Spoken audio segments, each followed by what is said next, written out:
దేవుని ప్రియమైన బిడ్డలారా, ప్రభువైన యేసుక్రీస్తు వారి నామములో మీ అందరికీ నా హృదయపూర్వకమైన వందనాలు. దేవుని బిడ్డలారా, ఈరోజు ధనము శాశ్వతము కాదు అనే అంశం మీద దేవుని వాక్యాన్ని మనం ధ్యానం చేయబోతున్నాం. దేవుని వాక్యాన్ని ధ్యానించే ముందుగా చిన్న ప్రార్థన చేసుకొని పరిశుద్ధాత్మ దేవుని సహాయాన్ని మనం కోరుకుందాం. పరిశుద్ధుడా, ప్రేమగల తండ్రి, ఘనమైన దేవ, ఇద్దరు ముగ్గురు మీ నామములో ఎక్కడ కూడి ఉందరో వారి మధ్య ఉందని సెలవిచ్చిన మా ప్రియమైన ప్రభువా, మీ నామంలో చేరి ఉన్నాం. విశ్వాసము ద్వారా మేమందరం ఒక చోట నాయన మీ సన్నిధిలో ఉన్నాం. మాతో మాట్లాడండి ప్రభువా. బిడ్డల హృదయాలను దర్శించండి, హృదయాలు తెరవండి, మీ సర్వ సత్యంలోనికి నడిపించమని, మీరే మాతో మాట్లాడమని యేసుక్రీస్తు వారి నామములో అడుగుచున్నాను తండ్రి, ఆమేన్. దేని బిడ్డలారా, ఈ యొక్క ధనము కోసం కొన్ని భాగాలుగా దేవుని వాక్యాన్ని మనం ధ్యానం చేస్తున్నాం. చాలా విషయాలు తెలుసుకుంటున్నాం. మొదటి భాగంలో కొన్ని విషయాలు మనం ధ్యానం చేశాం. ధనము ఎంతైతే మనుషులు మింగారో దాన్ని మళ్ళీ కక్కివేయవలసి వస్తుందని చూసాం. యోబు గ్రంథం 20:15 అలాగే ధనము గలవారే పండుకుంటారు కానీ ఉదయం చూసేటప్పటికి లేవలేక ఉంటారు. ధనం ఉంటుంది కానీ వారు ఉండరు అనే సత్యాన్ని మనం చూసాం. మూడవదిగా, వారు ధనమును కూర్చుకొందురు కానీ అది ఎవరికి చేజిక్కునో, వారి తదనంతరము ఆ ధనము ఏ విధంగా వ్యయం చేయబడుతుందో వారికి తెలియదు అనే సత్యాన్ని మనం చూసాం. అలాగే భక్తిహీనుల ధనము వారికి లాభకరము కాదు అనే మొదటి భాగంలో ధనము దాని ప్రభావం అనే అంశం మీద మనం చూసాం. ఈ రెండో భాగంలో ధనము శాశ్వతము కాదు అనే అంశాన్ని మనం ధ్యానం చేయబోతున్నాం. సామెతల గ్రంథం 27:24 బైబిల్ స్పష్టంగా చెప్తుంది, ధనము శాశ్వతము కాదు. ఈ భూమి మీద ధనం మనకు ఎంత అవసరం అంటే, ఉదయం లేచిన దగ్గర నుంచి రాత్రి పండుకునే వరకు, రాత్రి పండుకునే దగ్గర నుంచి ఉదయం లేచే వరకు, ఒక్క మాటలో చెప్పాలంటే ఈ భూమి మీద 24 గంటలు బ్రతకాలి అంటే తప్పనిసరిగా ధనం మనకు అవసరం. ఫ్యాన్ తిరగాలంటే డబ్బు ఉంటేనే, కరెంట్ బిల్ కడితేనే ఫ్యాన్ తిరుగుతుంది. మంచినీళ్ళు తాగాలంటే మంచినీళ్ళు పైపు బిల్లు డబ్బు కడితేనే మంచినీళ్ళు వస్తాయి. దేని బిళ్ళరా, లైట్ వెలగాలి అంటే ఆ కరెంట్ బిల్లు చెల్లిస్తేనే లైట్ వెలుగుతుంది. మనం భోజనం చేయాలి అంటే ఆ భోజనానికి కావాల్సిన ధనం చెల్లిస్తేనే భోజనం వస్తుంది. మనం వస్త్రాలు వేసుకోవాలంటే ఆ వస్త్రాలకు ధనం చెల్లిస్తేనే వస్త్రాలు వస్తాయి. ఒక నివాసంలో మనం ఉండాలి అంటే సొంత నివాసమైన అద్దె నివాసమైన డబ్బులుంటేనే నివాసం చేయగలం. చాలామంది బ్రిడ్జీల మీద, చాలామంది రైల్వే స్టేషన్ దగ్గర, రోడ్లు ప్రక్కన, దేని మీద చెట్లు కింద, పుట్టల మీద, గుట్టల మీద ఎంతోమంది నివాసం చేస్తూ ఉంటారు. చిన్న చిన్న గుడారాలు వేసుకొని చాలామంది నివాసం చేస్తూ ఉంటారు. వారికి కరెంటు ఉండదు. దేని బిడ్డారా, వారికి ఎటువంటి ఫ్రిడ్జ్లు ఉండవు, ఏసీలు ఉండవు, మంచాలు ఉండవు, లేక మిక్సీలు ఉండవు, కూలర్లు ఉండవు, పరుపులు ఉండవు, వెలగల వస్తువులు ఏమీ ఉండవు. ఈ భూమి మీద మానవుడు బ్రతకాలి అంటే ఒక నివాసం కావాలి. ఆ నివాసం సొంతంగా ఉండాలి అన్నా చాలా ఖర్చుతో కూడింది. అద్దెకు ఉండాలన్నా అద్దె ప్రతి నెల అద్దె చెల్లించాలి. ఒక నీడ కావాలంటే డబ్బు కావాలి, భోజనం చేయాలంటే డబ్బు కావాలి, వస్త్రాలు కావాలంటే డబ్బు కావాలి. మనం ఎక్కడికైనా ప్రయాణం చేయాలంటే ఆటోకి, బస్కో, ట్రైన్కో డబ్బులు కావాలి. ఒక వాహనం, ఒక బండో, ఒక కారు, ఒక ట్రైన్కి మనం చేయాలి అంటే, ప్రయాణం చేయాలి అంటే డబ్బు కావాలి. డబ్బు లేకపోతే ఏమీ చేయలేం. డబ్బు ప్రతిరోజు మన దైనందిన జీవితంలో అవసరం. డబ్బు లేకపోతే 2 కాళ్ళు 2 చేతులు విరిచేసినట్టు ఉంటుంది చాలామందికి. బైబిల్ చెబుతుంది, మనకు ఏమి కావాలో ప్రతి అవసరతలు తన మహిమైస్సులోంచి దేవుడు తీరుస్తున్న దేవుడు. ఇంతకాలం కూడా దేవుడు ఆయన మనను ప్రేమించి ఆయన కృపచేత మనకు సహాయం చేశాడు. దేవుని సన్నిధిలో సాక్ష్యం చెప్పండి అని ఎవరైనా అడిగినప్పుడు మనం ధైర్యంగా లేచి వెంటనే చెప్పడానికి ఇదొక్క సాక్ష్యం చాలు. చాలామంది మాకు ఏ కార్యం జరగలేదండి, లేకపోతే ఒకటి అనుకున్నాను అది జరిగితే సాక్ష్యం చెప్తాను, అక్కర్లేదు.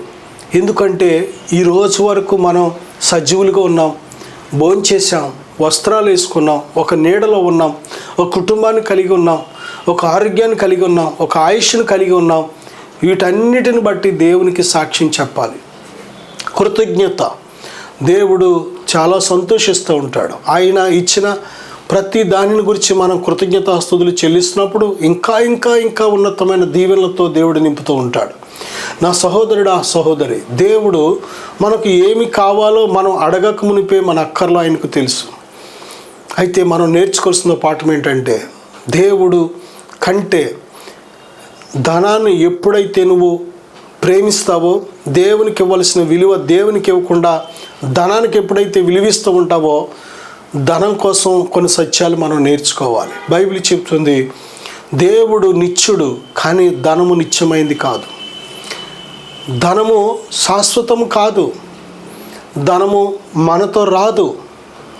దేని బిడ్డారా, ధనము కోసం మనం నేర్చుకోవాల్సిన గొప్ప సత్యం ఏంటంటే, ధనము శాశ్వతము కాదు.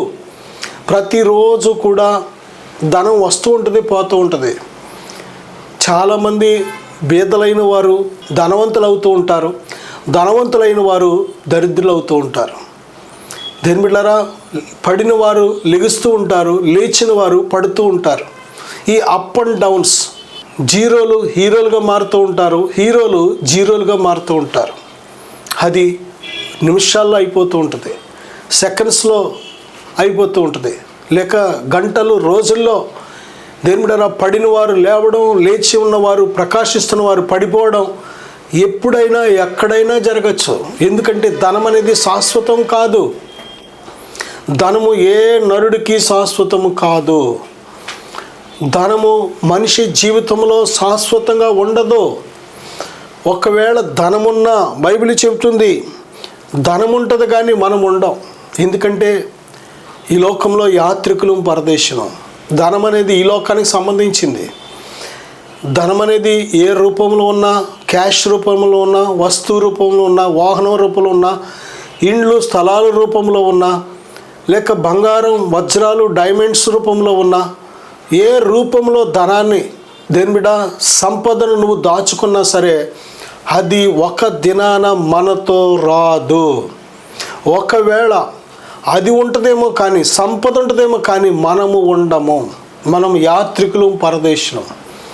యాకోబు రాసిన పత్రికలో బైబిల్ స్పష్టంగా చెబుతుంది, మీరు కొంతసేపు కనబడి అంతలో మాయమైపోయే ఆవిరి వంటి వారు. ఈ లోకానికి వచ్చినప్పుడు మనం ఏమీ తీసుకొని రాలేదు. ఈ లోకాన్ని విడిచిపెట్టినప్పుడు ఏమీ కొనిపోము. ఈరోజు డబ్బు డబ్బు డబ్బు డబ్బు డబ్బు డబ్బే. గుండె చప్పుడు కూడా ఎలా మారిపోయిందంటే డబ్బు డబ్బు డబ్బు కింద మారిపోయింది.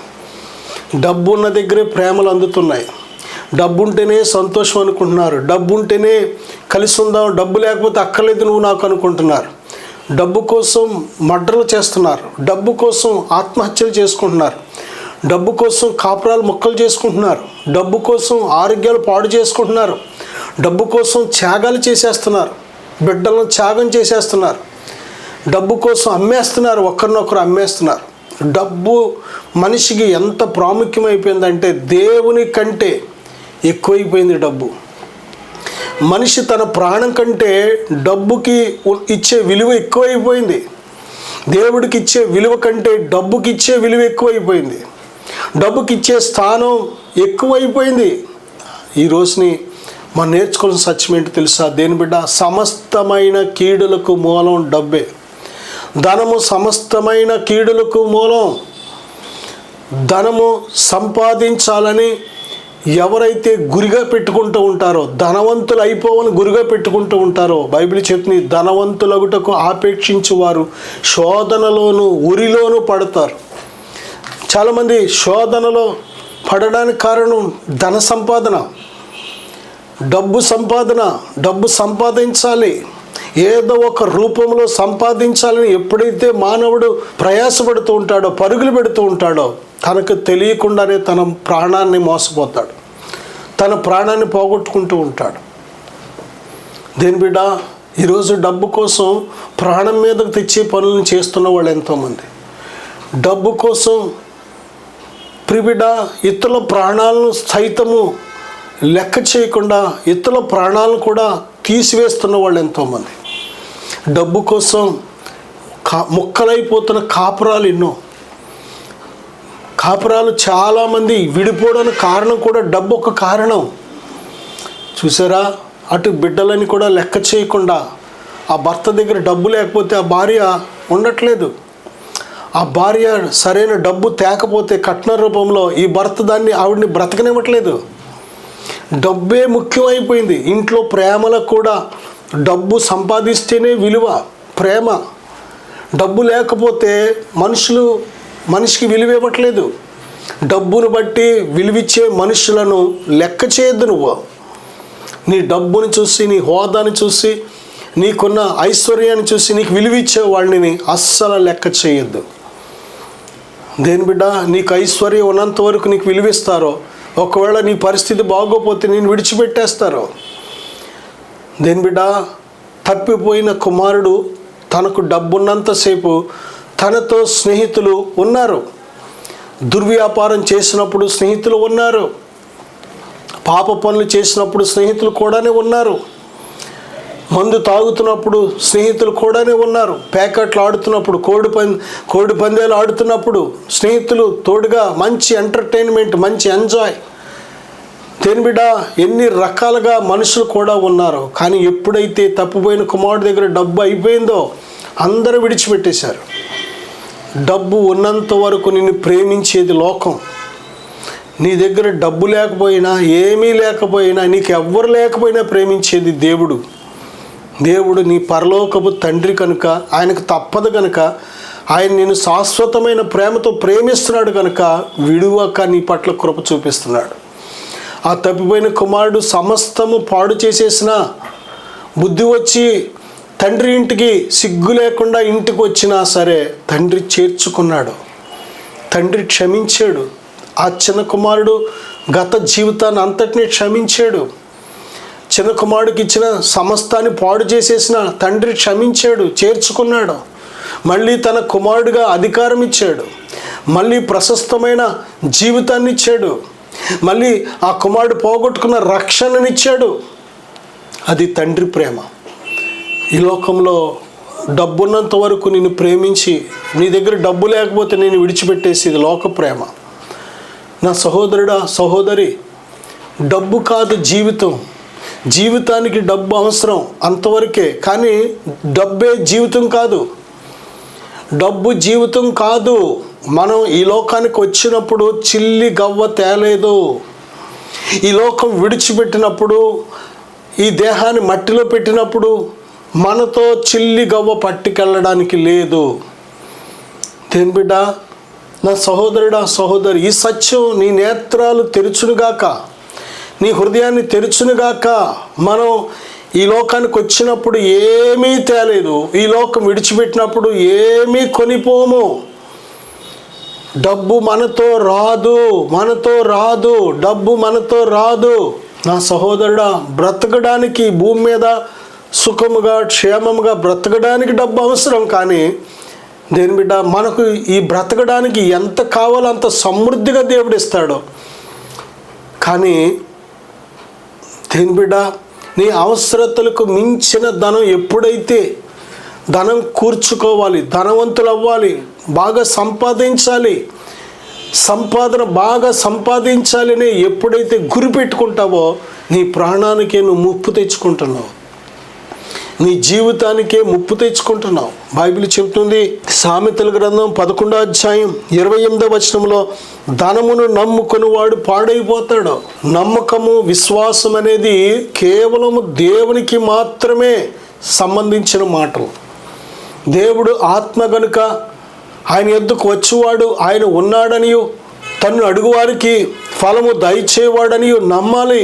దేవునికి మనకు సంబంధించింది విశ్వాసం, నమ్మిక అనేది. నువ్వు వేటిని ఈ లోకంలో వేటిని నమ్మకలేదు. దేని బిడ్డలారా, అందరూ పాపము చేసి దేవుడు అనుగ్రహించి మహిమను పొందలేకపోతున్నారు. మనుషులను నమ్ముకున్నట్టు కంటే, రాజులను నమ్ముకున్నట్టు కంటే, నరులను నమ్ముకున్నట్టు కంటే దేవుని నమ్ముకునేవాడు ధన్యుడు, ధన్యుడని దేవుడు చెబుతున్నాడు. దేవుని నమ్ముకో, నీకు క్షేమం కలుగుతుంది. ఒకవేళ అంతా కోల్పోయినా మళ్ళీ దేవుడు నీకు ఇస్తాడు. ఈ లోకంలో నీవు క్షేమంగా బ్రతకడానికి సమృద్ధిగా దేవుడు నీకు ఇస్తాడు. తన బిడ్డలను దేవుడు సిగ్గుపరచడు. అడవిలో సింహపిల్ల అయినా ఆకలి కొంటాయేమో, కానీ ఆయన యందు భయభక్తులు కలిగిన వారికి ఏ మేలు కొదువై ఉండదని దేవుడు వాగ్దానం చేశాడు. ప్రియబిడ్డ, ధనమును నమ్ముకుంటే చెడిపోతాం. ధనాన్ని నమ్మద్దు. చాలాసార్లు మనకున్న డబ్బుతో ఏదైనా అనారోగ్యం వచ్చినప్పుడు కట్ల తీసుకెళ్ళి డాక్టర్ గారి దగ్గరికి వెళ్ళి, అయ్యా ఎంత డబ్బు ఖర్చు అయినా పర్లేదు, నన్ను బ్రతికించండి, నాకు వైద్యం చేయండి, నాకు సహాయం చేయండి, నా ప్రాణాన్ని నిలబెట్టండి అన్నప్పుడు ఆయన ఏమంటాడు తెలుసా? మేము వైద్యం చేయడం వరకే, కానీ గ్యారంటీ మాత్రం మేము ఇవ్వలేం. మేము వైద్యం చేస్తాం 100% మా శక్తితో, మా జ్ఞానంతో, మాకు కలిగిన సమస్తముతో మేము వైద్యం చేయడం వరకే, కానీ ప్రాణము నిలబెట్టడం అనేది, ఆయుష్ ఇవ్వడం అనేది ఒకే ఒక్క ఆయనకి సాధ్యం. సమయం అయిందంటే ఏ నరుడు ఆపలేడు. దేవుని సమయం ఇంకా ఉంది అనుకోండి, ముండిగా ఉన్నా సరే నీ ప్రాణం పోదు. నువ్వు ఏ వైద్యాన్ని కూడా లెక్క చేయకపోయినా సరే, ఏ వైద్యానికి లొంగకపోయినా సరే నీ ప్రాణం మాత్రం పోదు. కారణం ఏంటంటే దేవుని సన్నిధిలో ఇంకా నీ ఆయుష్ ఉంది. చాలామంది ఎన్నో జాగ్రత్తలు తీసుకుంటూ ఉంటారు.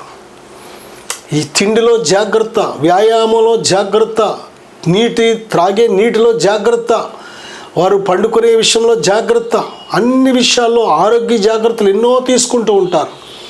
ఉత్తినే ప్రాణం పోతూ ఉంటుంది. కారణం ఏంటంటే దేవుని సమయం అయిపోతే ఎవ్వరూ ఆపలేరు. అలాగే దేవుని సమయం ఇంకా ఉందనుకోండి, ఎవ్వరు నిన్ను ఏమీ ముట్టలేరు. కొన్నిసార్లు మన అజ్ఞానాన్ని బట్టి, మన నిర్ణయాలను బట్టి, మన తొందరపాటును బట్టి, మన అవివేకాన్ని బట్టి, మన బుద్ధిహీనతను బట్టి, మన ఎర్రితనాన్ని బట్టి, కొన్నిసార్లు మన గుడ్డి నమ్మకాన్ని బట్టి చాలాసార్లు మనమే చేతులారా ప్రాణం పోగొట్టుకుంటూ ఉంటాం. దేని బిడ్డలారా, కొన్నిసార్లు బుద్ధిహీనతను బట్టి, కొన్నిసార్లు అజ్ఞానాన్ని బట్టి, కొన్నిసార్లు భక్తిహీనతను బట్టి, కొన్నిసార్లు అవిశ్వాసాన్ని బట్టి మనం చేతులారా మన ఇష్టపూర్వకంగా మన ప్రాణాన్ని పోగొట్టుకుంటూ ఉంటాం. కొన్నిసార్లు సాతానుతో మనం చేతులు కలపడం వల్ల, సాతాను చెప్పిన పనులు చేయడం వల్ల మన ప్రాణాలు పోగొట్టుకుంటూ ఉంటాం. ఇస్కరియోతు యోధ తన ప్రాణం తనే తీసుకోవడానికి ప్రేరేపించింది ఎవరు అంటే సాతాను. దేని బిడ్డలారా, అననీయ సప్ఫీరాలు వారి ప్రాణాలు పోవడానికి, దేవుని ఉగ్రతకు గురవడానికి కారణం వారు సాతానుతో చేతులు కలిపారు. నా సహోదరుడా, సహోదరి, ఈరోజు మనం నేర్చుకోవాల్సిన సత్యం ఏంటో తెలుసా? ధనాన్ని నమ్ముకొని వాడు చెడిపోతాడు. ధనము శాశ్వతము కాదు. ధనాన్ని నమ్మద్దు. మనం బ్రతకడానికి ధనం అవసరం. దేవుడు మనం బ్రతకడానికి ఆకాశ పక్షులను పోషిస్తున్న దేవుడు. దేని బిడ్డ, చిన్న చిన్న కీటకాలను పోషిస్తున్న దేవుడు, ప్రతి జీవిని సంరక్షిస్తున్న దేవుడు, పోషిస్తున్న దేవుడు నీ కోసం సిలువలో తన ప్రాణం పెట్టాడు. నిన్ను తప్పనిసరిగా పోషిస్తాడు. నిన్ను తప్పనిసరిగా నీకు ఏమి కావాలో సమస్తము సమకూర్చి దేవుడు జరిగిస్తాడు. దేవుని మీద అవిశ్వాసం అక్కర్లేదు. దేవుని మీద అనుమానం అక్కర్లేదు. దేవుడు నమ్మదగిన దేవుడు. ప్రభు చెప్తున్నారు కదా, మీరు చెడ్డవారై ఉండి మీ పిల్లలకు మంచి ఈవులను నెరిగి ఉండగా మీ పరలోకపు తండ్రి అంతకంటే మంచి ఈవులను ఇచ్చును కదా. మనము చెడ్డవారమై ఉండి మన పిల్లలకు మంచివి సమకూర్చాలని, ఇవ్వాలని, మన బిడ్డలు ఎంతో సంతోషంగా ఆరోగ్యంగా ఉండాలని, చక్కగా తృప్తిగా తినాలని చెడ్డవారమైన మనమే మన బిడ్డల కోసం మంచి ఆలోచన కలిగి ఉంటే పరలోకపు తండ్రి ఎంతో మంచివాడు అయినా తప్పనిసరిగా నిశ్చయముగా మంచి ఈవులతో దేవుడు మనల్ని తృప్తిపరుస్తాడు. ప్రభు చెప్తున్నారు కదా, ఆయన రాజ్యమును నీతిని మొదట వెదకండి, అప్పుడు నీకు తిండి కావాలా, బట్ట కావాలా, ఇల్లు కావాలా, ఉద్యోగం కావాలా, ఏమి కావాలి, వివాహం కావాలా, బిడ్డలు కావాలా, ప్రతీదీ దేవుడు ఆయన సమయంలో ఆయన ప్రతీదీ దేవుడు చేస్తూ ఉంటాడు. ఆయన సమయం అంటే మనం చచ్చిపోయిన తర్వాత కాదు. ఆయన సమయం అంటే మనం ఆకలి దప్పులు గురైన తర్వాత కాదు. ఆయన సమయం అంటే మన అవకాశాలు చేజారిపోయిన తర్వాత కాదు. దేని బిడ్డ, ఆయన సమయం ప్రతీదీ పర్ఫెక్ట్. మనల్ని సిగ్గుపరచదు ఆ సమయం. దేని బిడ్డ, ఏ పూట కా పూట దేవుని సమయం, దేవుని చిత్తం చాలా ప్రాముఖ్యం. కానా అనే ఊర్లో విందు జరుగుతుంటే ద్రాక్షరసం అయిపోయింది. ఆ సమయంలో అప్పటికప్పుడు ద్రాక్షరసం పోతే మర్యాద పోయేది, అందరు కూడా ఆకలితో వెళ్ళేవారు. దేని బిడ్డారా, ఆ రోజుల్లో ద్రాక్షరసం, ఈ రోజున కూడా ఎన్నో వివాహాల్లో వెళ్ళగానే పెళ్ళికి ద్రాక్షరసం ఇస్తూ ఉంటారు. భోజనాలు చేసేటప్పుడు కూడా ద్రాక్షరసం పోస్తూ ఉంటారు. ప్రియ బిడ్డలారా, ఆ రోజున కూడా ఎంతో గౌరవంగా ద్రాక్షరసాన్ని అందించినప్పుడు అయిపోయింది. చాలా త్రాగవలసిన వారు ఎంతోమంది ఉన్నారు, భోజనం చేయవలసిన వారు ఎంతోమంది ఉన్నారు, కానీ ద్రాక్షరసం చాలలేదు. యేసుక్రీస్తు ప్రభువారితో మరియా తల్లి చెప్పినప్పుడు, అమ్మా నా సమయం ఇంకా రాలేదన్నారు ప్రభు. అంటే భోజనాలు అయిపోయి అందరు ఇంటికి వెళ్ళిపోయిన తర్వాత వస్తుందా? కాదు. నీకంటే నాకంటే దేవుని ఆలోచన చాలా గొప్పది. దేవుని సమయం చాలా పర్ఫెక్ట్. వెంటనే ప్రభు ఇదిగో ఆ బాణలు నీటితో నింపండి అన్నారు. వెంటనే వాళ్ళు ఆలోచన చేయకుండా ఆయన చెప్పిన మాటకు లోబడి నీటితో నింపారు. నిండిపోయినాయి. ప్రభువా నింపేసామన్నారు. ఇప్పుడు మీరు ముంచి విందు ప్రధాని యొద్దకు తీసుకొని పండి అన్నప్పుడు ఆ ముంచి తీసిన ఆ నీళ్లు ద్రాక్షరసంగా మారిపోయింది. అప్పటికప్పుడు మధురమైన ద్రాక్షరసం త్రాగి, దేని బిడ్డారా, ఇప్పటి వరకు చెడ్డది పోశారు, ఇప్పుడు అయిపోయిందని చెప్పి ఇంత మంచిది పోస్తున్నారనే ఆ తేడా అనేది కనపడింది. ప్రభువైన యేసుక్రీస్తు వారికి నీ జీవితాన్ని అప్పగించుకుంటే మధురంగా మార్చే దేవుడు ఆయన. నా జీవితాన్ని మధురంగా మార్చాడు. నా జీవితాన్ని మధురంగా మార్చిన దేవుడు. ఒకప్పుడు మధురం లేని, సారం లేని నా బ్రతుకుని సారముగా మార్చాడు. ప్రభు ఉంటేనే మన జీవితం సారం. ప్రభు ఉంటేనే మన జీవితం సంతోషం. ప్రభు ఉంటేనే మన జీవితంలో, మన జీవితానికి ఒక అర్థం, పరమార్థం. ప్రభువు లేని జీవితం శూన్యం. ప్రభు చెప్తున్నారు కదా, నా ఆత్మ లేనివాడు నావాడు కాదు. దేవుడు నీలో ఉంటేనే, దేవుడు నీలో ఉంటేనే. దేవుని బిడ్డ, నువ్వు దేవునికి సంబంధించిన వ్యక్తివి. దేవుడు నీలో ఉంటాడు. దేవుడు నీ దేవుడిగా ఉంటాడు. ఆయన ఆత్మ లేకపోతే మన జీవితాలకు సారం లేదు. ఒకడు లోకమంతా సంపాదించి, దేని బిడ్డ, దేవుని ఆత్మను పొందుకోకుండా చనిపోతే వాడికి ప్రయోజనం లేదు. ఎందుకంటే మనలను ఉద్ధరించేది ఆయన ఆత్మ. పరిశుద్ధ ఆత్మ చేత ఎందరు నడిపించబడతారో వారందరూ దేవుని కుమారులు. ఆయన ఆత్మ ఉంటేనే ఒక దినాన ప్రిబిడ దేవుడు సమాధిలో నుండి మనలను లేవనెత్తి తన నిత్యరాజ్యానికి మనలను చేరుస్తాడు. దేని బిడ్డ, ఆయన ఆత్మ లేకపోతే మనము నిత్య జీవాన్ని స్వతంత్రించుకోలేము. నా సహోదరుడా, సహోదరి, ధనము కంటే విలువైనది ఆయన ఆత్మ. పరిశుద్ధాత్మను పొందుకున్నావా? పరిశుద్ధాత్మ చేత నడిపించబడినట్లు ఆయన ఆలోచన కోసం ఏనాడైనా ప్రార్థన చేసావా? డబ్బు కోసం ప్రార్థిస్తూ ఉంటాం చాలాసార్లు. అప్పుల కోసం, ప్రభు అప్పుల నుంచి విడిపించని బోరుమని ఏడ్చి ప్రార్థిస్తూ ఉంటాం. అంతకంటే గొప్పది ఆయన ఆత్మను మనం కలిగి ఉండాలి. ఆయన ఆత్మే నీ సంకటాలు కుదిర్చేది ఆయనే. నీవు పడిన గుంటలో నుండి లేవనెత్తేది ఆయన ఒక్కడే. నీ సంకటాలు కుదిర్చేది ఆయన ఒక్కడే.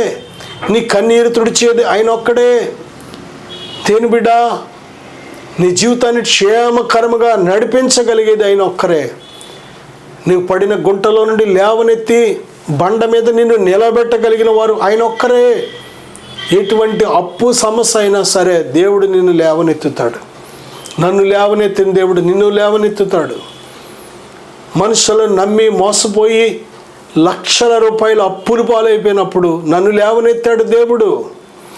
నన్ను లేవనెత్తాడు. మనుషులు మోసం చేసి అప్పుల ఊబిలో, దేని బిడ్డ, నన్ను మనుషులు ముంచినప్పుడు దేవుడు నన్ను లేవనెత్తాడు. నా ప్రభుని యేసుక్రీస్తు నన్ను లేవనెత్తారు. నిన్ను కూడా లేవనెత్తగలడు. బైబిల్ చెబుతుంది, ధనము శాశ్వతము కాదు, ధనాన్ని నమ్ముకునేవాడు చెడిపోతాడు. సామెతల గ్రంథం 15వ అధ్యాయం 16వ వచనంలో, మోసము చేత సంపాదించిన ధనము క్షీణించిపోవును, కష్టము చేసి కూర్చుకొని వాడు తన ఆస్తిని వృద్ధి చేసుకొనును, అయితే మోసము చేత సంపాదించిన ధనము క్షీణించిపోవు. ఈరోజు మనుష్యుడు బిడ్డ ధనము సంపాదించాలి అనే ఒకే ఒక గురి పెట్టుకునడం చేత, ధనవంతులు అయిపోవాలి అనే ఒకే ఒక గురి పెట్టుకునడం చేత, అది నీతిగా సంపాదించామా, నీతి తప్పి సంపాదించామా అక్కర్లేదు. పరిశుద్ధంగా బ్రతికి సంపాదించామా, లేక అపవిత్రులుగా జీవించి సంపాదించామా మనిషికి అక్కర్లేదు. యథార్థంగా సంపాదించామా, న్యాయంగా సంపాదించామా, లేక అబద్ధాలతో మోసాలతో సంపాదించామా అక్కర్లేదు. ఎలాగ సంపాదిస్తే ఎందుకో ధనం సంపాదించాం అనుకుంటున్నాడు మానవుడు. కానీ మోసము చేత సంపాదించిన ధనం క్షీణించిపోతుంది. నా సహోదరుడా, నా సహోదరి, మోసపు బ్రతుకు జీవించి నువ్వు ధనము సంపాదిస్తే అది నువ్వు ఎంత ప్రయాసపడి ఎంత సంపాదించినా నువ్వు చూస్తుండగానే నీ చేతుల నుంచి బయటకు వెళ్ళిపోతూ ఉంటుంది. నువ్వు చూస్తుండగానే నీ నుంచి వేరొకరికి వెళ్ళిపోతూ ఉంటుంది. జాగ్రత్త.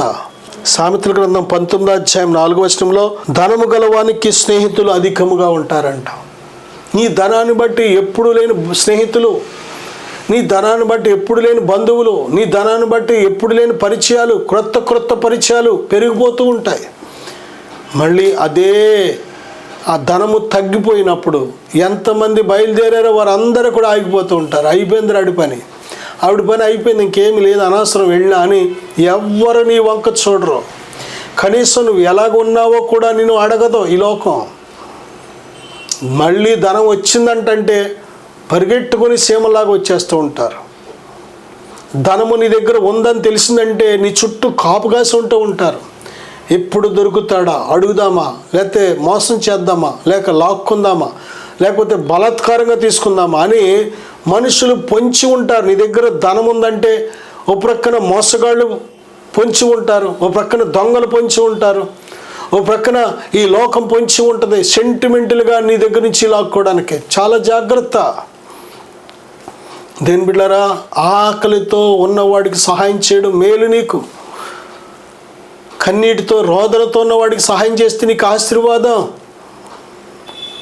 దేని బిడ్డ, శ్రమలో ఉన్నవారికి సహాయం చేస్తే నీకు ఆశీర్వాదం. ఎప్పుడైతే ధనాన్ని దాచిపెట్టుకొని ధన విషయంలో నువ్వు గొప్పవాడిగా, గొప్పదానిగా, ధనవంతులుగా ఎప్పుడైతే ఎదుగుతూ ఉంటావో నీకు విరోధంగా నీ ఇంటి వారే నీ ఇంట్లో శత్రువులుగా మారుతూ ఉంటారు. నీ స్నేహితుల్లో కొద్దిమంది నీకు శత్రులుగా మారుతూ ఉంటారు. నీ బంధువుల్లో కొద్దిమంది నీకు శత్రులుగా మారుతూ ఉంటారు. వార్వలేని వారు పెరుగుతూ ఉంటారు. నీకు నీ ప్రాణానికి విరోధంగా ఆలోచన చేసేవారు పెరుగుతూ ఉంటారు. చాలా జాగ్రత్త నా సహోదరుడా. బైబిల్ చెబుతుంది, ధనము గలవానికి స్నేహితులు అధికముగా ఉంటారంట. ఈ భాగంలో మనం కొద్ది విషయాలు నేర్చుకున్నాం. నా సహోదరుడా, ధనం విషయంలో ధనవంతులు అవ్వటం వలన, ధనం విస్తారంగా సంపాదించడం వల్ల ఎన్ని నష్టాలు, ఎన్ని కష్టాలు మనం ధ్యానం చేస్తున్నాం. దేని బిడ్డలారా, ఒక్కసారి పరిశీలన చేసుకో. ఈ సత్యాలన్నీ కూడా నీ హృదయంలోకి వెళితే, ఈ సత్యాన్ని నువ్వు తెలుసుకుంటే ధనము పట్ల నువ్వు ఎలా ప్రవర్తించాలో ఒక మంచి ఆలోచన అనేది నీకు కలుగుతుంది. పరిశుద్ధాత్మ స్వరాన్ని నువ్వు ఆలకించడానికి, పరిశుద్ధాత్మ దేవుని నడిపింపును గ్రహించడానికి ఎంతో ఉపయోగకరంగా ఉంటుంది. నేను మీకోసం చిన్న ప్రార్థన చేస్తాను. దయచేసి విశ్వాసంతో ఎక్కివించండి. ప్రభువా, ఇదిగో నాయన, ఈ వాక్యాన్ని ఆలకిస్తున్న ప్రతి బిడ్డను దర్శించండి. అవును ప్రభువా, ఈ భూమి మీద మాకు అవసరమైంది ధనమే. కానీ నీ బిడ్డలమైన మమ్ములను ఆకాశ పక్షుల కంటే మిన్నగా మమ్మల్ని ప్రేమిస్తున్న దేవా, వాటిని పోషిస్తున్న దేవుడు, మమ్మల్ని కూడా అంతకంటే బాధ్యతతో ప్రేమిస్తున్నావు తండ్రి. పోషించడానికి ఎప్పుడూ కూడా సిద్ధంగా ఉన్నావు నాయన. మా ఆలోచనల కంటే మీ ఆలోచనలు గొప్పవి, మా యొక్క మార్గాల కంటే మీ మార్గాలు గొప్పవి నాయన. ఏమి తినాలి, ఏమి కట్టుకోవాలి అని ఎప్పుడు మేమైతే ఆలోచిస్తున్నాం, కానీ మాకంటే ముందుగా మమ్మల్ని ఎలా పోషించాలి, ఏమి ఇవ్వాలి నాయన, ఎటువంటి ఆశీర్వాదాలతో మమ్మల్ని నింపాలి, కప్పాలి అని నిత్యం ఎదురు చూస్తున్నావు ప్రభువా. మీ యందు విశ్వాసం ఉంచి విశ్వాసంతో ముందుకు సాగుటకు సహాయం దయచేయండి ప్రభువా. నీ బిడ్డలు ఏ కీడులో పడకుండా, ఏ మోసంలో పడకుండా బిడ్డలను బలపరిచి జ్ఞానవంతులుగా ముందుకు నడిపించమని యేసుక్రీస్తు వారి నామములో ప్రార్థిస్తున్నాను తండ్రి. ఆమేన్. God bless you.